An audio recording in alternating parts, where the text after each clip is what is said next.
जय जगन्नाथ। आज हूँ 2 जुलाई बुधवार। समस्त ओडिशावासी प्रत्येक ओडिशार छात्र छात्री आज करेन्ट अफेयर्स बहुत गुड़िए नेशनल इंटरनेशनल इवेंट होती आपड़ जाना निहाती दरकार। वीडियो स्टार्ट करवा वीडियो को शेष जाए देखिए। आज प्रथम इवेंट हूँ वाणिज्यिक जानशिल्प फाइनान्शियल ईयर 2026 रे 3 ରୁ 5% वृद्धि पाइब बोली आकलन करा जायछि। संपूर्ण डिटेलटा जणाऊँगी। 2025-26 आर्थिक वर्ष पर आईसीआरए भारतर वाणिज्यिक जानशिल्प 3 ରୁ 5% अभिवृद्धि आकलन करिछि, जहाँकि फाइनान्शियल ईयर 2025 रे सामान्य ह्रास पर एक संभाव्य पुनरुद्धारर संकेत देइछि। नवीकरण होइथिबा निर्माण एवं भित्तिभूमि कार्यकलाप एवं स्थिर माक्रो अर्थनैतिक अवस्था द्वारा यही अभिवृद्धि संभव हब बोली आकलन करा जायछि। 2025-26 आर्थिक वर्ष रे वाणिज्यिक शिल्प 3 ରୁ 5% वृद्धि हब। बहुत बड़ इवेंट आरबीआई कहिछि जे भारत रे जीएनपीएस मल्टी दशक सबुठारु कम होउछि 2.3% को खसीछि। संपूर्ण डिटेल जानिबा। आरबीआई रो सर्वशेष आर्थिक स्थिरता रिपोर्ट भारतर बैंकिंग व्यवस्थार संपत्ति गुण रे एक महत्वपूर्ण उन्नति प्रकाश पाइछि। मार्च 2025 रे मोट एनपीए 2.3% को ह्रास पाइछि। बहु दशंधि धरी एटा बहुत कम अछि।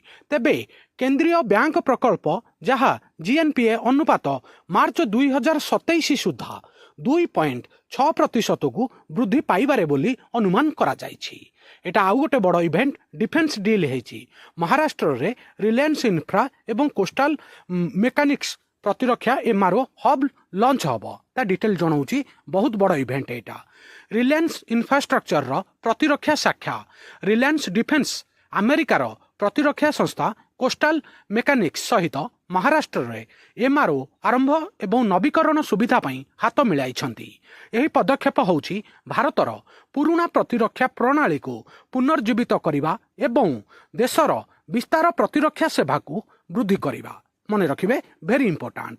आउ गोटे बड़ इवेंट हेछि। एटा हमर एसबीआई घोषणा करिछि 2027 सुधा 4 मिलियन भारतीय घर को सोलाराइज करा जिवो।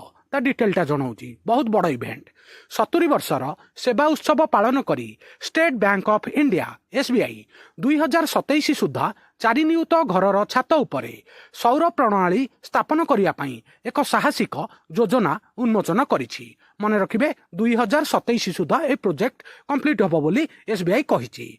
आउ गोटे बड़ event हेछि।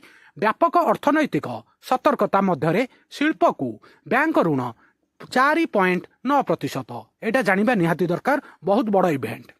Reserve bank of India सर्वशेष तथ्य मे 30 2025 सुधा गुरुत्वपूर्ण अर्थनैतिक क्षेत्र गुड़िक बैंक ऋणर एक ह्रास घटी प्रकाश पाई, जो थे कि शिल्प ऋण प्रदान सामान्य 4.9% को वृद्धि पाई, जहाँकि गत वर्षर समान अवधि रे देखा जाइथिबा 8.9% अभिवृद्धि ठाडू बहुत कम। मने रखिबे। बहुत बड़ इवेंट हेछि। फाइनान्शियल ईयर 2025 रे भारतर रेकर्ड तोड़ जीएसटी कलेक्शन 22.08 लक्ष कोटी टंका। संपूर्ण डिटेल कहूची। देशर परोक्ष टिकस व्यवस्था को एककीकरण करिया पई इनडायरेक्ट टैक्स को एककीकरण करिया पई 2017 मसीह रे भारत रे जीएसटी लागू होइथिला। आउ जीएसटी एक गुरुत्वपूर्ण माइल खुंटरे वर्तमान पहुंची।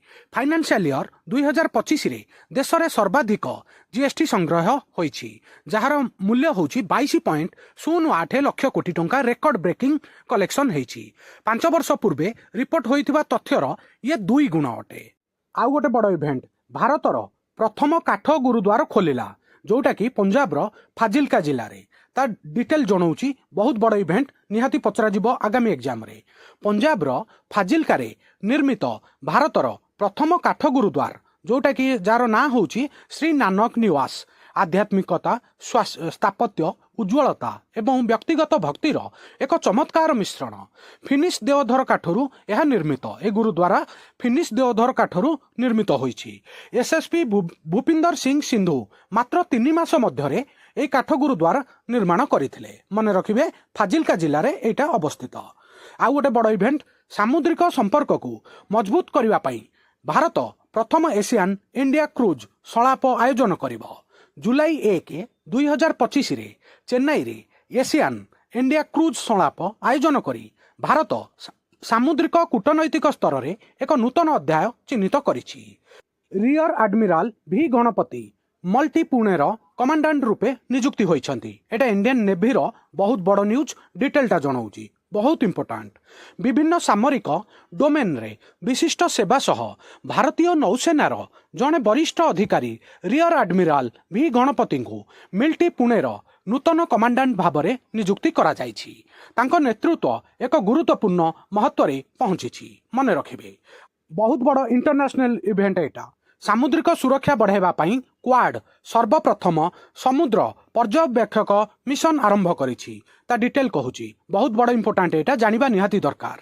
सामुद्रिक समन्वय को गभीर करबा पई एक ऐतिहासिक पदक्षेप रे coast guard of India, Japan, America एवं ऑस्ट्रेलिया मिलित भाव में समुद्र रे प्रथम क्वाड पर्यवेक्षक मिशन आरंभ करिसंती, जेउथिरे USCGC स्ट्राटेन अधिकारी क्रॉस एम्बार्केशन अंतर्भुक्त। आ क्वाड रे चारिटा देश अछंती, भारत, ऑस्ट्रेलिया, अमेरिका एवं जापान। एटा भी मन रखिबे क्वाड कंट्री ए चारिटा देश। आजिर सकाळर करेंट अफेयर्स एठी सरिला। आ भिडियोटा केमिति लागिला प्लीज आपणकर मतामत कमेंट माध्यम रे जणाइबे। आ भल पाइबा स्वरूप वीडियो को गोटे लाइक करिवे। आ वीडियो को समस्त सांगसाथी प्रत्येक ओडिशार छात्र छात्री जो माने कॉम्पिटिटिव पई प्रिपरेशन होउछंती तांको पाखकू शेयर करिवे। आ नुआ थिले world affair Madhu GK Odia channel को सब्सक्राइब करिवे।